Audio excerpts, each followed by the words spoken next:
Desde los estudios de NTC, la red independiente presenta Noticias 1. Esta noche en Noticias 1, debate de derecho internacional humanitario por muerte de menores en bombardeo militar colombiano. Entrevista de Noticias 1 con la jefa jurídica de las fuerzas militares, general Ale Guizamón. También tenemos la contraparte con un experto civil en derechos humanos. En reunión uribista con precandidatos, hoy sus rivales le apagaron la cámara a Óscar Iván Zuluaga, confidenciales de campaña. Y atención, hoy rendimos cuentas ante nuestros aportantes de la red independiente. Y en los deportes, Germán Arango. Mónica sufriendo mucho en el primer tiempo, corrigiendo en el segundo y sacando a David Ospina como gran figura. Colombia le sacó un puntazo en el Metropolitano a Brasil, que hasta hoy llevaba 9 victorias consecutivas en la eliminatoria. La jornada beneficia además al equipo de Reinaldo Rueda por el triunfo de Bolivia sobre Perú, pero sobre todo por la victoria de Venezuela sobre Ecuador, que será nuestro próximo rival el jueves en el Metropolitano.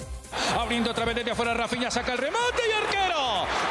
Aquí está, esta es la imagen del día. Colombia se convirtió en el primer equipo al que Brasil no le pudo ganar en la jornada de eliminatorias. Y de paso, los de Reinaldo Rueda le cortaron una racha de 9 victorias consecutivas a los pentacampeones mundiales que hoy, en la ciudad de Barranquilla, exigieron al portero colombiano David Ospina, claramente figura del seleccionado. De esta historia hablaremos hoy. Por la prensa libre y el derecho que todos ustedes tienen a la verdad, yo soy la red independiente. Presenta Noticias 1 con Mónica Rodríguez y Germán Arango. Buenas noches y bienvenidos a la mejor información del fin de semana. Fieles a nuestro compromiso con las audiencias de Noticias 1, hoy rendimos cuentas, como hace un año, a los aportantes de la Vaki de la red independiente con Jorge Acosta, gerente de nuestra productora NTC. Hola, queridos miembros de la red independiente. Soy Jorge Acosta, gerente de Noticias 1. Como fue mi compromiso desde el 6 de octubre de 2019, cuando se creó la Vaki para nuestro noticiero, hoy estoy aquí rindiendo cuentas de manera pública para que ustedes conozcan en detalle cómo hemos invertido los recursos recibidos de los más de 18.600 miembros de la red independiente a través de sus generosos aportes.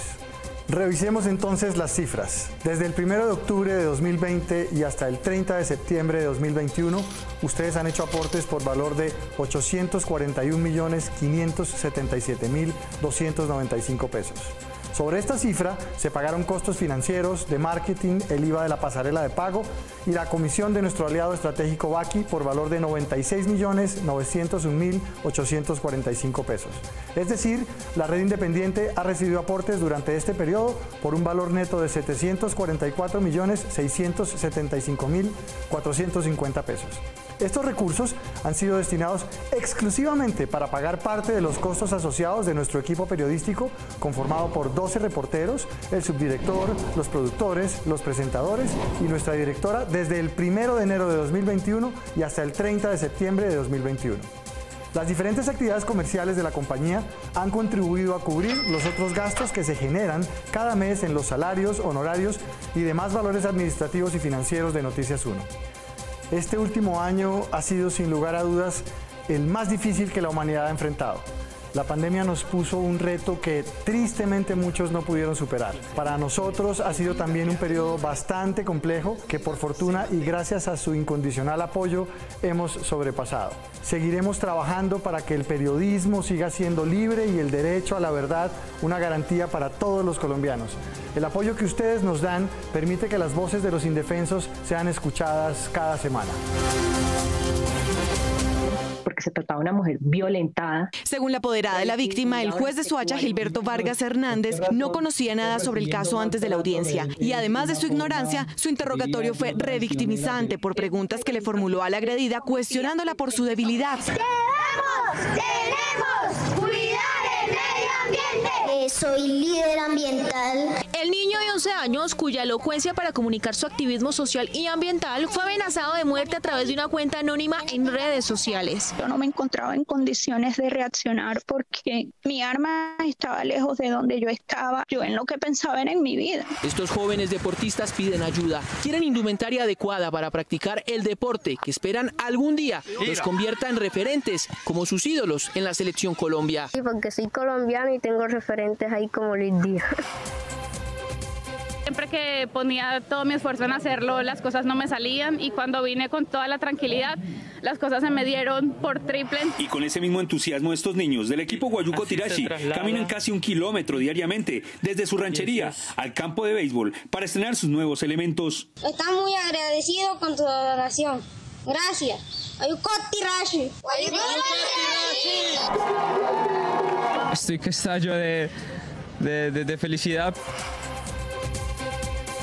Noticias 1 obtuvo el peritaje que llevó a cabo el Ministerio de Defensa por orden de la Fiscalía sobre los visores nocturnos adquiridos por el Ejército. Y uno de los oficiales que estaba a mi izquierda dice, ¿y por qué no lo desaparecemos? Yo de aquí no me quito hasta que nos suelten a mi hijo, no lo suelto y de aquí me lo llevo hoy. Se llevó a cabo una reunión entre Enrique Serrano, director del Archivo General de la Nación, y María Juliana Ruiz. En este encuentro, María Juliana Ruiz le solicitó a Serrano patrocinar un libro sobre ella y el papel que ha desempeñado como primera dama. Los policías, gracias a la nota de Noticias 1, logran identificar que se trata de la persona que había ingresado a la estación de policía.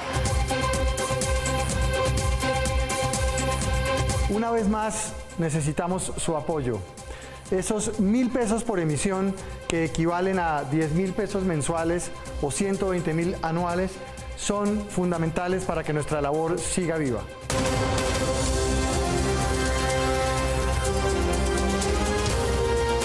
Con su aporte, el periodismo investigativo de Noticias 1 continuará en 2022. Ustedes son nuestra fuerza y como ciudadanos seguirán teniendo derecho a la verdad. Una vaca por la red independiente garantiza la prensa libre en nuestro país. Por eso necesitamos su apoyo.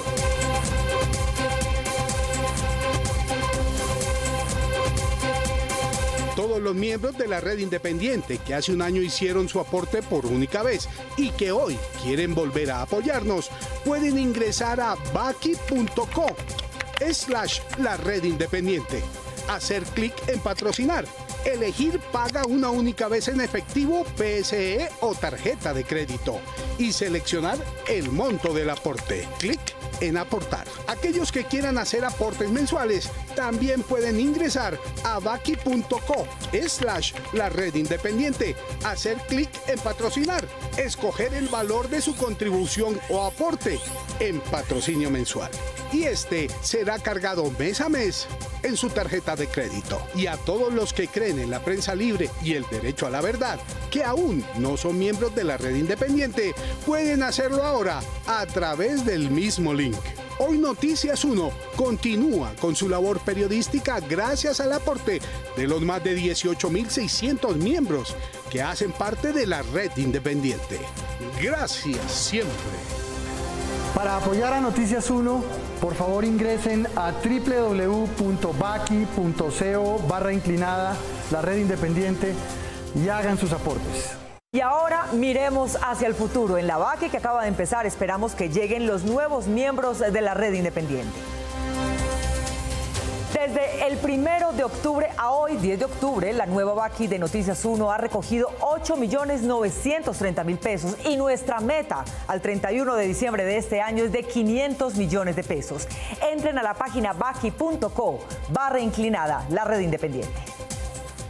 Y empezamos con la información. La muerte de 4 menores en el bombardeo a un campamento militar del ELN en Chocó, que fue considerado como un triunfo por el gobierno colombiano, es objeto de controversia entre expertos del derecho internacional humanitario. La comunidad cercana a los hechos contó que esa operación fue precedida por enfrentamientos armados en tierra. Patricia Uribe informa. En el bombardeo militar del 16 de septiembre pasado sobre zona rural del municipio del litoral de San Juan Chocó, que buscaba destruir el campamento del jefe del Frente de Guerra Occidental del ELN, alias Fabián, murieron 3 menores de 17 años de edad y un niño de tan solo 13 años. Ellos se encontraban en ese campamento. El operativo conjunto entre fuerzas militares y policías se inició a las 4:30 de la madrugada de ese día, a pocos kilómetros de la comunidad afroindígena Corriente de Palo. Los líderes de la región aseguraron que 2 días antes ya se escuchaban ráfagas de fusil y se veían miembros del ejército desplazándose por el río.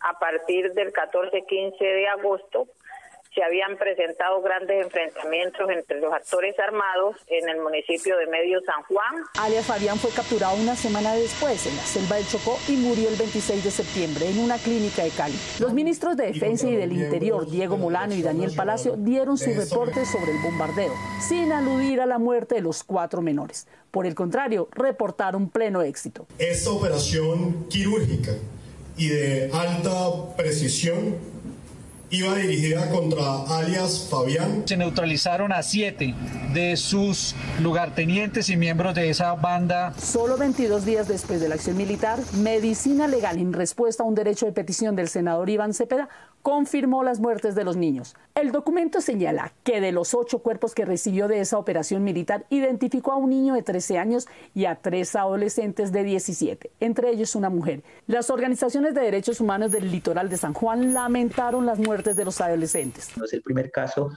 donde, digamos, se presentan menores de edad en un campamento de grupos armados al margen de la ley y el Estado los bombardea sin el más mínimo resquemor, sino por el contrario, termina el ministro Molano casi que justificando el hecho del bombardeo. La comunidad indígena Cipí, que se asienta en la región bombardeada, le pidió al ejército que tenga inteligencia más eficiente. Que hagan su inteligencia como la quieran hacer, pero que por favor a los niños, a nuestros jóvenes en el territorio se proteja. Los cuerpos de los menores de edad, de acuerdo con el informe de Medicina Legal, ya fueron entregados a sus familiares.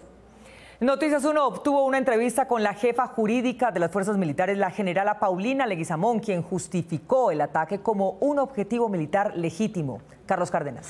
Mónica, la general Leguizamón, que es experta en derecho internacional humanitario, aseguró que los civiles gozan de impunidad mientras no participen en hostilidades. En entrevista con Noticias 1, la general Paulina Leguizamón, subjefe de Estado Mayor Jurídico del Comando General de las Fuerzas Militares, aseguró que el bombardeo al campamento de alias Fabián del ELN en el municipio del litoral de San Juan, en Chocó, de septiembre pasado, cumplió con lo normado en el derecho internacional humanitario y respetó los protocolos de Ginebra. Como unos 6 o 7 individuos. La norma no nos impone de ninguna manera consideraciones de ninguna índole, de sexo, de edad, de condición, de creencia religiosa o cualquier análoga. Lo que allí nosotros tenemos que ponderar es que se trate de un objetivo militar. La general Leguizamón resaltó que según protocolos adicionales a los convenios de Ginebra, la población civil, incluidos los menores de edad, gozan de protección en el desarrollo de las operaciones militares, pero también pierden ese estatus cuando participan de la guerra o los conflictos. Las personas civiles gozarán de un estatuto de inmunidad y protección mientras no participen directamente en las hostilidades y mientras dure esa participación. También indicó que ningún civil puede ser utilizado para custodiar áreas de operaciones militares o para proteger objetivos de la fuerza pública. El derecho internacional humanitario, en punto a la pregunta que usted me hace, prohíbe los escudos humanos. La jefe jurídica de las fuerzas militares reiteró además que los responsables de las muertes de los 3 adolescentes y la menor de 13 años fueron los guerrilleros del ELN que los llevaron a ser parte de sus filas. Quien infringe el derecho internacional humanitario es quien viola la regla que prohíbe reclutar los menores de edad y hacerlos partícipes directos en las hostilidades. La oficial de más alto rango y más antigua en las fuerzas militares insistió en que el bombardeo contra un blanco legítimo, como era un campamento de alzados en armas, es una operación legal de acuerdo con el ordenamiento jurídico nacional e internacional. Pero los expertos civiles en el mismo derecho internacional humanitario tienen otro punto de vista. Eduardo López Júquer. Mónica, además de conocer el derecho internacional humanitario, el abogado Carlos Rodríguez Mejía ha litigado en la Comisión Interamericana y opina del lado contrario de las fuerzas militares. Contrario a lo que señalan el gobierno y las Fuerzas Armadas, la muerte de niños y adolescentes como resultado de operaciones militares le puede acarrear consecuencias al Estado colombiano, pues la legislación internacional reviste a los menores de protección especial que todos los estados están obligados a cumplir. Los niños son sujetos de especial protección, tanto en el derecho interno como en el derecho internacional. De acuerdo con Carlos Rodríguez, director de la Maestría de Derechos Humanos de la Universidad Santo Tomás, el que los menores hayan muerto por el bombardeo significa que fueron victimizados 2 veces, una por los ilegales y la otra por las fuerzas militares. En primer lugar, lo más probable es que sean víctimas de reclutamiento forzado que está incrementándose. Y dos, en todo caso, el ataque no debe ser indiscriminado para proteger a los niños. Carlos Rodríguez resaltó que los ejércitos de los países que integran las Naciones Unidas tienen prohibido lanzar operaciones extremas si existe la posibilidad de que en la zona haya civiles y menores. A mí me parece que el Estado obró en contra de los principios generales de la Constitución y del derecho internacional. De otro lado, los defensores del acuerdo de paz Juan Fernando Cristo y Juan Manuel Galán señalaron que la muerte de niños es una tragedia y una flagrante violación del derecho internacional humanitario por parte del ELN y del Estado.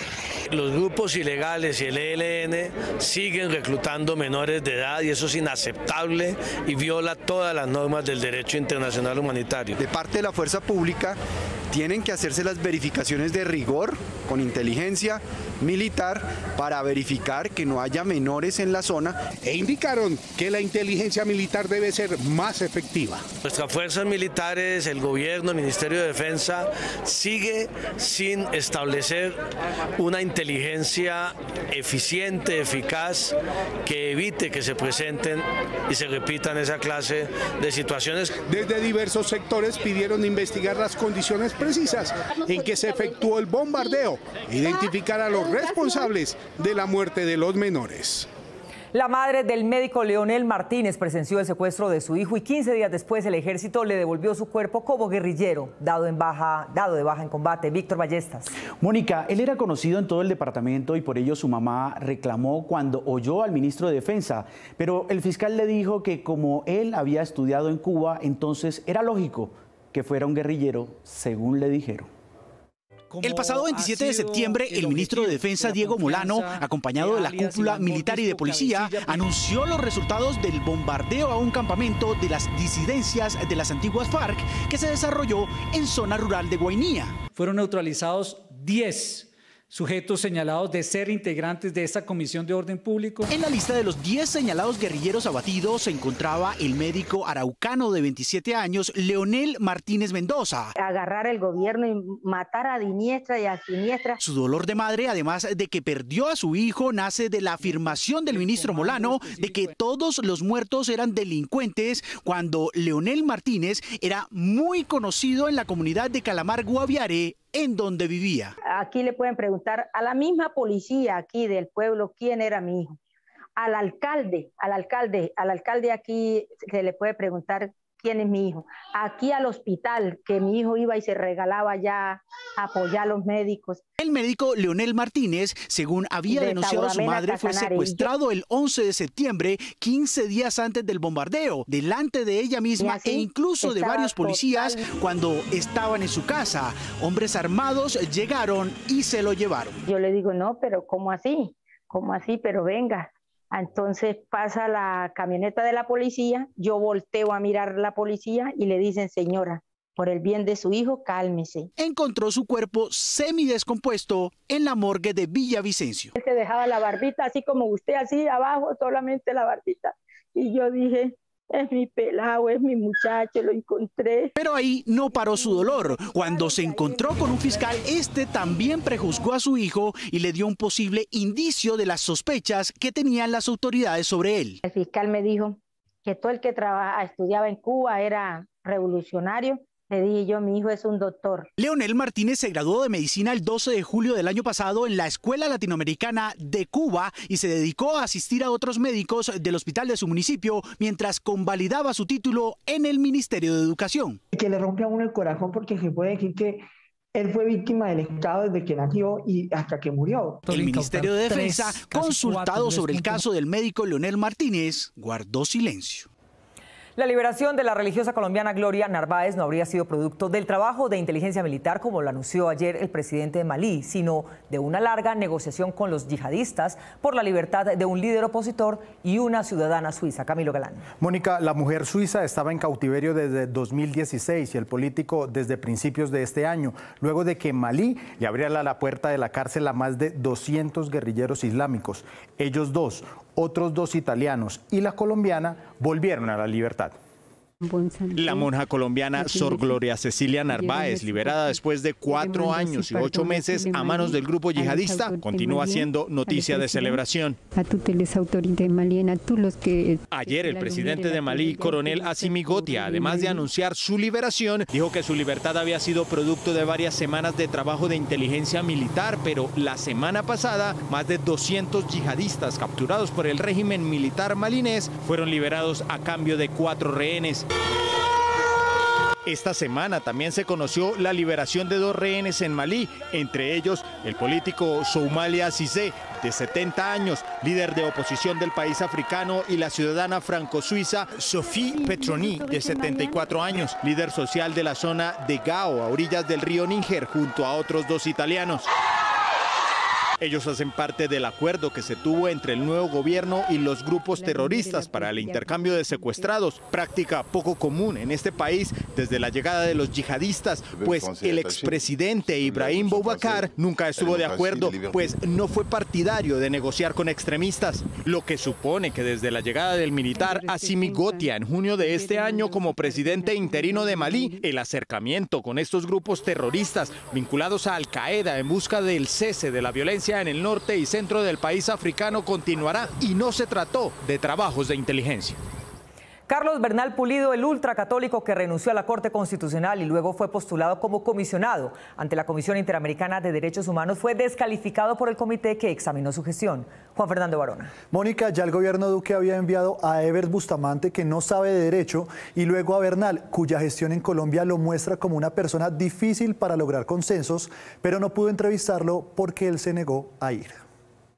Y el rigor que caracterizaron mis años como magistrado de la Corte Constitucional de Colombia son rasgos idóneos para la posición para la que he sido nominado. El ex magistrado de la Corte Constitucional, Carlos Bernal Pulido, quien fue postulado por el gobierno Duque para ser miembro de la Comisión Interamericana de Derechos Humanos, CIDH, no convenció al panel independiente de expertos que evalúa a los candidatos cuando hay una vacante en ese organismo. En lo personal, soy amigo del diálogo. El panel publicó sus resultados, según los cuales, y a pesar de que Bernal tiene una sólida formación académica, sobre todo en derecho constitucional y comparado, crea dudas por su posible incapacidad para llegar a consensos, aludiendo a los 300 salvamentos de voto que dejó consignados en la Corte Constitucional colombiana, a la que además renunció al tercer año de un periodo de 8.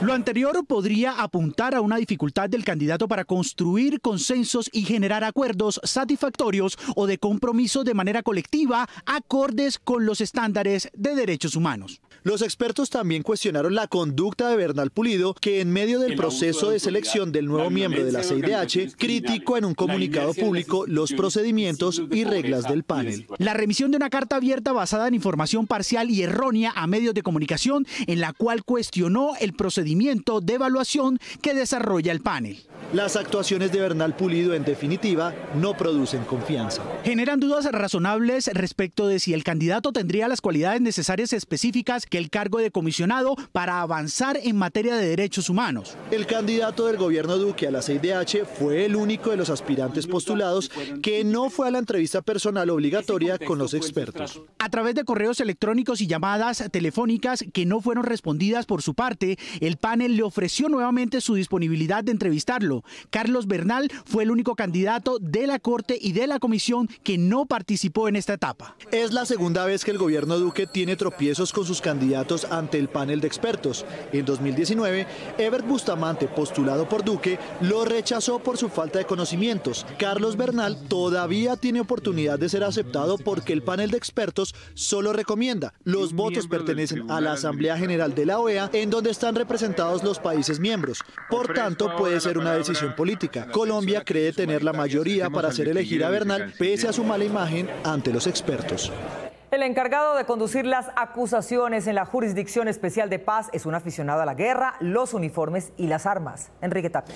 Mónica, Giovanni Álvarez Santoyo participó con otros miembros de la JEP en un encuentro con militares, pero a diferencia de ellos se puso el uniforme y mientras sus compañeros aprendían, él disfrutaba disfrazado con un camuflado. Giovanni Álvarez Santoyo, director de la Unidad de Investigación y Acusación de la JEP, es decir, la Fiscalía y la Jurisdicción Especial para la Paz encargada de investigar a los comparecientes que oculten sus crímenes en sus declaraciones ante los magistrados, aparece en este video recibiendo entrenamiento militar para ocasiones de guerra. Álvarez Santoyo es uno de los civiles que tomó el curso de Defensa Nacional Sidenal, un programa de la Escuela Superior de Guerra bajo el mando del Comando General de las Fuerzas Militares que busca acercar a civiles en altos cargos de administración a las fuerzas militares. Se trata de una estrategia de relaciones públicas. En este video, el director de investigaciones de la JEP, con uniforme camuflado, recibe instrucciones en medio de un ejercicio de entrenamiento para sobrepasar obstáculos físicos. Giovanni Álvarez no es el único funcionario de su unidad que participó en estos ejercicios. También lo hicieron varios de sus subalternos.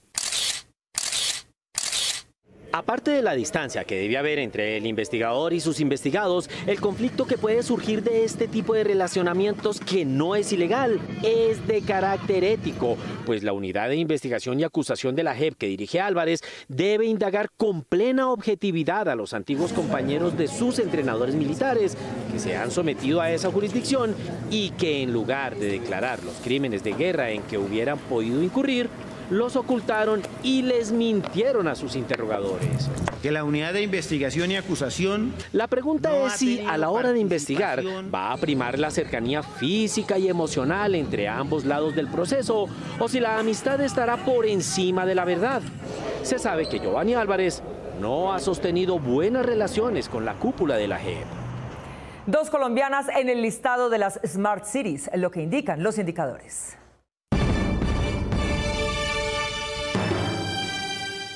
El Fondo Monetario Internacional y la Universidad de Singapur publicaron su ranking que califica a Singapur como la ciudad más astuta del año pasado y a Lagos, Nigeria, la menos. En el puesto 73 clasificó a Medellín, en el 92 a Bogotá y en el 91 a México. Esto indica que nos hace falta una universidad que pague la investigación. Esto es lo que indican los indicadores. Hay subsidios de vivienda disponibles para ser otorgados en Bogotá en los programas de interés social. La alcaldía espera candidatos para 8.000 beneficiarios en la capital.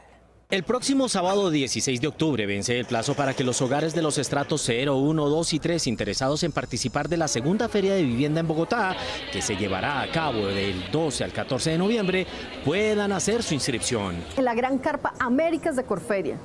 Para asistir debes inscribirte en la página www.habitatbogotá.gov.co o puedes llamar al teléfono 358-1600 para recibir orientación. En la feria se ofertarán proyectos de interés prioritario que no superen los 90 salarios mínimos mensuales vigentes, viviendas de interés social y viviendas novis que no superen los 151 millones de pesos. Los participantes también encontrarán toda la asesoría para acceder a créditos y subsidios. Educación financiera, ruta de acceso a la vivienda acompañada por los distintos funcionarios de la Secretaría Distrital de Hábitat. Nos van a acompañar constructoras, entidades financieras, cooperativas y adicionalmente cajas de compensación. La Secretaría de Hábitat espera otorgar en la feria por lo menos 8.000 subsidios a los hogares que cumplan con los requisitos que están descritos en la página www.habitatbogotá.gov.co, donde se realiza la inscripción. La Organización Mundial de la Salud advirtió que, a pesar de lo alcanzado en la lucha contra la pandemia, hoy estamos al borde de un precipicio, pues mientras el 75% de los habitantes de países ricos están vacunados, en África solo lo está el 1% de la población. Sara Sepúlveda. Mónica, el director de la OMS sostiene que no solo se trata de que los países ricos liberen las vacunas que están acaparando, sino también de que los avances científicos de esta pandemia puedan también ser compartidos, a lo que las farmacéuticas, los grandes ganadores de la pandemia, se oponen. La Organización Mundial de la Salud lanzó esta semana la meta de vacunación mundial para lograr la inmunidad de rebaño, es decir, el 70% de población vacunada a mediados del año 2022. Almost exactly 1 year ago, I said that the world was eagerly anticipating the results of trials of vaccines against COVID-19. Now we stand on the precipice of failure if we don't make the benefits of science available to all people in all countries right now. Más de 6.4 billones de vacunas han sido administradas mundialmente y casi un tercio de la población mundial está vacunada completamente. High and upper middle income countries have used 75% of all vaccines produced so far. Low income countries have received less than half of 1% of the world's vaccines. En África, menos del 5% de la población está completamente vacunada, aun cuando la meta que se esperaba cumplir a finales de septiembre era del 10%. 56 países no lograron cumplir esta meta y según la OMS no fue por su culpa, sino por las pocas donaciones. La próxima meta por cumplir es para finales de este año. The road we must all take together to achieve our targets of vaccinating 40% of the population of every country by the end of this year and 70% by the middle of next year. Para lograr esta meta falta aplicar 11 billones de dosis, casi el doble de lo que hemos usado hasta el momento. El problema no es que no haya suficientes dosis, pues se están produciendo 1.5 billones al mes, sino que no están siendo adjudicadas a todos los países. We have the tools to bring the pandemic under control if we use them properly and share them fairly. La vacunación acelerará el final de la pandemia, es decir, que si hay igualdad de vacunas, se podrán lograr las metas impuestas por la OMS y tener inmunidad en el 2022. Los especialistas ya expertos en COVID sostienen que el virus no se irá para el final de la pandemia, sino que seguirá viviendo por décadas o siglos con la humanidad, como una enfermedad controlable, lejos de la cifra de infectados y muertos de hace meses. 1 año y 7 meses después de que en el país se empezara a hablar de la pandemia del SARS-CoV-2, que ha dejado hasta el momento más de 126.000 muertos en Colombia, es momento de hablar de endemia. Esperamos entonces que tenga un comportamiento endémico en el sentido de que se mueva dentro de unos parámetros aceptables para una región. El término endemia es un evento de salud pública, generalmente una infección que se comporta dentro de un umbral para una región específica en un periodo específico, y en esto es en lo que se quiere trabajar a largo plazo. Cuando decimos de que COVID se puede volver una endemia, nos referimos no solamente a que sea una endemia, sino que lo que esperamos es que sea una endemia de bajo impacto. Esto en términos de salud pública quiere decir que el comportamiento que tenga para una región dada a lo largo de los años se presente dentro de unos niveles aceptables. Es decir, controlar el impacto del virus. Pero, ¿qué son los niveles aceptables? Esto dependerá de conocer otras conductas endémicas. Plantear que es aceptable depende de conocer para otras infecciones respiratorias que tienen un comportamiento también endémico y con picos estacionarios, cuánto es el nivel que la sociedad aceptará. Ahora, este es un debate que implica no decir que estamos fatalmente condenados a tener un número de casos y de muertes. Aunque poder llegar a controlar el virus de modo que se convierta en un evento más de salud pública no quiere decir que nos olvidemos que continuará dentro de la sociedad el control, monitoreo, estudio y evaluación por parte del ministerio continuará, mientras el uso correcto de tapabocas, el lavado frecuente de manos y la ventilación de los espacios seguirá siendo fundamental. Un dispositivo del tamaño de un vaso de agua tiene la capacidad de limpiar de virus, bacterias y alergenos el espacio de trabajo de una persona. Este dispositivo para purificar el aire en espacios cerrados llegó al país. Se trata de un generador portátil del tamaño de un vaso de café, que pesa solo 400 gramos y que ofrece desinfección en un área de hasta 3 metros cuadrados. Que tiene la capacidad de limpiar el aire en el mismo aire. Es tecnología que no requiere de filtros y es completamente libre de mantenimiento. Según sus creadores, el dispositivo purificador es muy eficaz en limpieza de espacios porque elimina bacterias y virus en un nivel cercano al 98%. Toma estos radicales del aire a través de la humedad, los condensa y les aplica cargas de alto voltaje en el nivel microscópico. El sistema es capaz de inhibir hongos, virus y bacterias en las superficies, además de ofrecer protección contra bacterias y alérgenos y de ser una barrera anticontaminación. Herramienta ideal para estos tiempos de pospandemia, porque ofrece para las personas herramientas reales de bioseguridad cuidando el aire, higienizando superficies. La tecnología del dispositivo ha sido probada por laboratorios independientes en países de Europa y Asia, y una organización de investigación en pruebas virales encontró que el 99,5% del coronavirus se inhibió en un espacio de 6,7 metros cúbicos después de 8 horas. El año pasado la Amazonía colombiana perdió 140.000 hectáreas, en su mayoría en Meta y Caquetá. Solo en 2018 habíamos perdido más. El hecho es que en estos 3 años las mafias se han ensañado con los bosques, que ni siquiera son nuestros, sino patrimonio de la humanidad. Y aún no hay acciones claras del Estado. La deforestación de la zona amazónica colombiana crece sin parar y, según estudios, en el año 2020 la región tuvo una pérdida de 140.000 hectáreas. El 2020 es el segundo año con más deforestación de la historia de Colombia, después del 2018, que perdió más de 150.000 hectáreas. Según la Fundación para la Conservación y el Desarrollo Sostenible, los departamentos del Meta y el Caquetá lideran la pérdida de bosque. La Fundación monitoreó un área de 9.760.000 hectáreas en el arco noroccidental amazónico en abril del 2020 y marzo del 2021. En este territorio encontró abiertos, que son las áreas deforestadas, y el más grande es de 237 hectáreas. En total fueron hallados 16.830 abiertos, de los cuales el 11% se encuentran en áreas protegidas y parques naturales.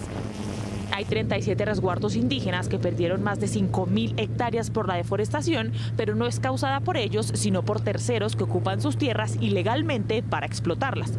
Las razones de esta deforestación son principalmente la apropiación ilegal y acaparamiento de las tierras, también la ganadería y los cultivos ilícitos. A todo esto se le suman las acciones violentas en los territorios, lo que dificulta el acceso al Estado. 2.300 bachilleres colombianos podrán estudiar ciertas carreras y hacer cursos de capacitación en habilidades técnicas y con empleo asegurado al final de su estudio. Learning for Life es una plataforma de educación y capacitación en determinadas habilidades. Esta plataforma estará a partir de ahora disponible para jóvenes colombianos que deseen desarrollarlas gracias a una alianza entre empresas privadas y la Consejería Pública Colombia Joven. Se acaba de abrir una convocatoria para que 2.300 estudiantes puedan acceder a carreras técnicas y a cursos especializados de manera gratuita. Jóvenes de todo el país, en alianza con la Alta Consejería Presidencial para la Juventud y a través de nuestro programa Learning for Life y de la estrategia Sacude del Gobierno Nacional. Los interesados podrán estudiar marketing digital, gastronomía, formación empresarial, administrativa y ventas, áreas que fueron seleccionadas por su gran demanda en el mercado laboral. Estamos generando oportunidades de empleo y educación a los jóvenes del país. Otros estudiantes ya cumplieron su periodo de enseñanza en Learning for Life. Tal y como lo hemos hecho ya con más de 8.000 jóvenes, en su mayoría mujeres y de orígenes diversos, que han logrado acceder a su primer empleo gracias a este programa. El programa, que fue lanzado en América Latina y el Caribe en el año 2008, es reconocido a nivel internacional porque ha impactado favorablemente a personas de escasos recursos. Los interesados pueden inscribirse en la página www.aprendoparalaVida.com. El Instituto Nacional de Ciegos le está recomendando a los miopes y astigmáticos que en esta semana vayan al médico y revisen su visión y prevengan la ceguera, que en 4 de cada 5 casos se puede evitar.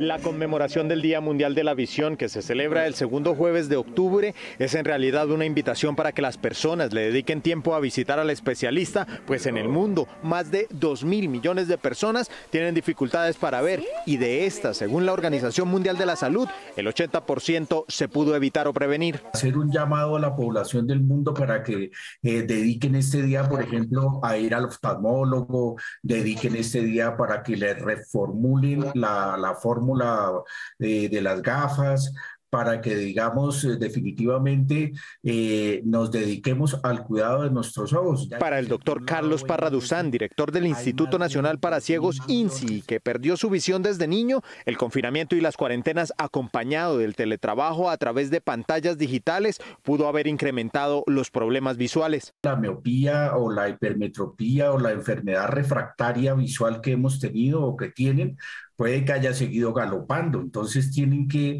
de todas maneras o ir al optómetra, que es el que mide el nivel de visión, o ir al oftalmólogo ya para alguna patología propia de los ojos y no autoformularse. Ante el encierro y la exposición con aparatos digitales, la recomendación es tener espacios iluminados, evitar reflejos del sol en las pantallas, cuidar la intensidad de las luces de los dispositivos, pero sobre todo dejar descansar los ojos. El ejercicio 20-20-20, que es cada 20 minutos descansar 20 segundos, mirando a 20 pies. Mirar por la ventana y no olvidarse de parpadear, porque ahí es donde da el síndrome de ojo seco. También hay que tener en cuenta la luz solar. No todos los lentes oscuros protegen los ojos, por esto es necesario que tengan filtros que bloqueen los rayos ultravioleta.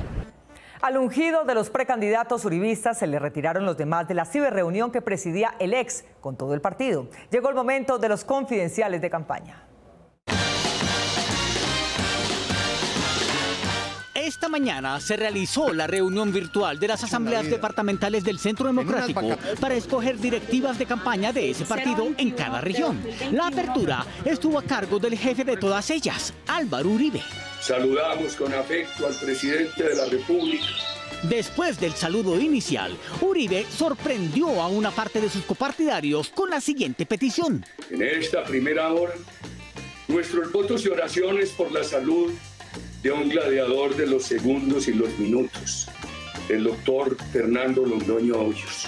Algunos uribistas desconocían que el exministro Londoño, nombrado presidente honorario vitalicio del Centro Democrático desde 2017, tuviera delicados quebrantos de salud, además de ser reconocido como uno de los más intransigentes voceros de la ultraderecha. Este partido se llama Centro Democrático por unas circunstancias ahí más o menos fortuitas, pero políticamente es todo menos de centro. Este es un partido de derecha. Londoño es recordado porque fue víctima del atentado con una bomba Lapa que sufrió en el norte de Bogotá en el año 2012. Y también por su más famosa frase. El primer desafío del Centro Democrático será el de volver trizas ese maldito papel que llaman el acuerdo final con las FARC. Que todavía hoy tiene debilitado el acuerdo de paz. La reunión política del uribismo esta mañana también incluyó presentaciones de los 5 precandidatos aceptados por el partido, pues esta vez tampoco invitaron al 6º aspirante, el representante Eduardo Rodríguez. La pobreza es muy desigual en Colombia. Yo soy una convencida de que Colombia tiene que ser un país de región. Los precandidatos hicieron cada uno su exposición, con lugares comunes y con afirmaciones tan obvias como repetitivas. Hay que ponerle su tate quieto a aquellos corruptos que se están quedando con los recursos de los ciudadanos colombianos. Cada quien exponía y después escuchaba a los otros desde las ventanas abiertas en el escenario virtual. Pero pasó una cosa muy curiosa. Cuando el turno le correspondió a Óscar Iván Zuluaga, Rafael Nieto, Paloma Valencia y María Fernanda Cabal se retiraron apagando la cámara. Y quien quedaba, el exgobernador Alirio Barrera, prefirió poner en pantalla un sinfín de imágenes que disimulaba su ausencia. ¿Se habrán puesto de acuerdo para hacerle el desplante a Zuluaga?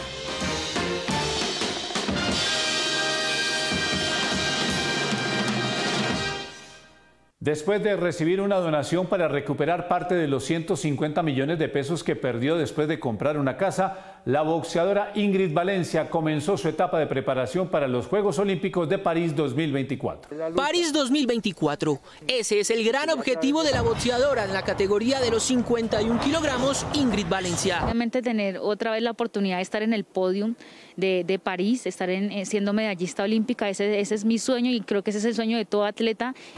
Antes de iniciar un nuevo ciclo olímpico, existe la posibilidad de una competencia más. Posterior a eso tenemos evento este año, Dios mediante, un mundial, y después viene pues los Juegos del ciclo olímpico, esperemos llegar en óptimas condiciones a él. Aún no está garantizada su presencia en el evento orbital, que tendrá sede en Turquía entre el 5 y el 10 de diciembre. Pero lo más importante para ella es que ya se puede concentrar al 100% en su preparación. Esos fueron unos juegos muy atípicos donde el juzgamiento pues estuvo bastante pesado, estuvo bastante mal, pero nada, creo que las cosas de Dios pasan por algo y hay que seguir trabajando. Atrás quedó el incidente que la sacó de los cuadriláteros. Ahora Ingrid está lista para ponerse los guantes y dar el golpe que le permita repetir medalla olímpica. Buzos de la Defensa Civil Argentina se enfrentaron el martes al rescate de 2 ballenas jorobadas que encallaron en la Lucila del Mar, una isla frente a las playas de Buenos Aires. La ciudad y el gobierno nacional pusieron a disposición sus equipos para salvar a los cetáceos, macho y hembra de 8 y 7 metros de largo, entre los que se incluyó esta grúa, pues se trataba de llevar estas 20 toneladas a un lugar en el que pudieran flotar, lo cual se logró ya entrada la noche.